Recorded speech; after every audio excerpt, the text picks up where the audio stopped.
kasih saya waktu lagi, Pak. Tidak bisa. Kamu harus bayar sekarang, Sobat. Kalau tidak, saya pastikan kamu dan keluarga kamu akan menderita selamanya.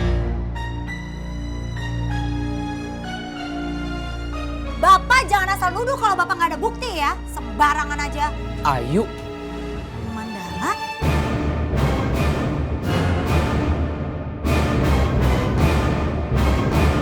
Jadi rupanya bapaknya Ayu yang punya utang sama papa. Mulai dari hari ini, lo bakalan jadi milik gua selamanya. Mandala, kamu kenal dengan perempuan ini? Pak, Papa kan mau Mandala belajar bisnis kan, Pak?